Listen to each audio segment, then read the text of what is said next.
Hello and welcome to today's video where I'll be covering my webcomic process in Clip Studio Paint. In today's video, we'll continue taking a look at some of Clip Studio Paint's vertical comic tools and see how they can make webtoon creation that much easier. Additional tutorials, as well as everything mentioned in today's video, will be down in the description below. With your project file set up, the first thing you should do is go to Story, View, and make sure it's set to Webtoon. This will help in previewing your spread of pages in the proper format. While working on your project, you may find yourself wanting to preview what it might look like while scrolling on a phone or tablet. There are two ways you can do this, one that requires a second device, and one you can do within Clip Studio Paint itself. To preview your work in Clip Studio Paint, go to View, On-Screen Area, Webtoon.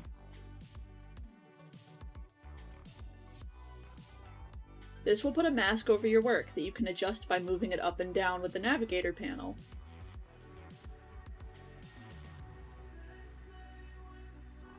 You can adjust its settings by going to View, On-Screen Area Settings.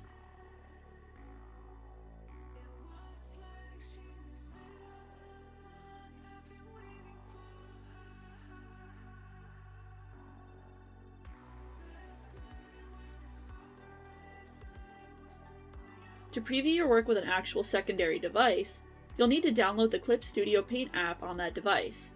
In this case, my phone uses Samsung, so I downloaded it from the Galaxy Store.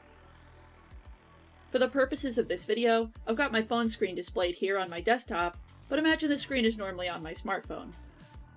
With the app open, I can go to Get Started, then the menu in the bottom right corner to access Companion Mode.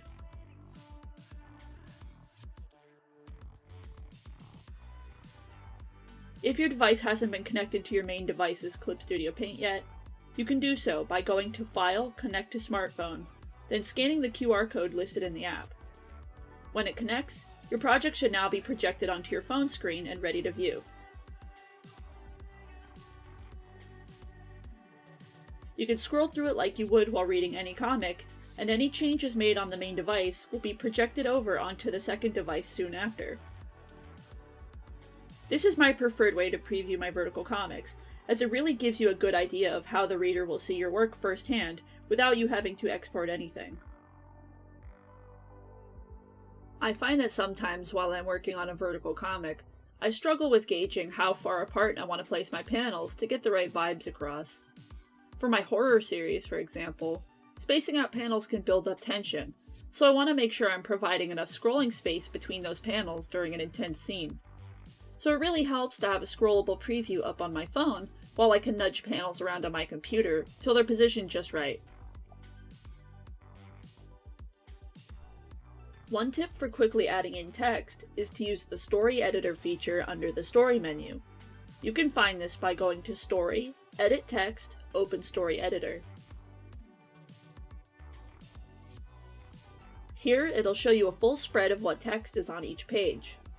This is great for pasting in text if you use a script for your dialogue or for making mass edits. By right-clicking, you can add in new text, or use the Find and Replace setting to quickly swap out words when necessary. I find this especially handy when I realize I've misspelled the same word a few times across multiple pages, since it saves me the trouble of having to manually edit each word one by one. When you're ready to export your comic, go to File, Export Webtoon. Here, you can control how the comic is exported, including its scale and number of pages.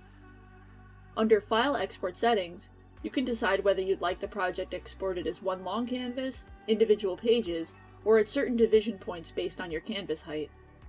I personally like to divide my work up into pages as a way of keeping the individual sizes reasonable, both for my computer and the hosting platform I plan to upload to.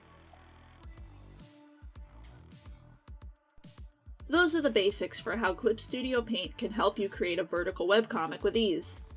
In the next episode, I'll be going over how you can convert a traditional page comic into a vertical webtoon comic using Clip Studio Paint.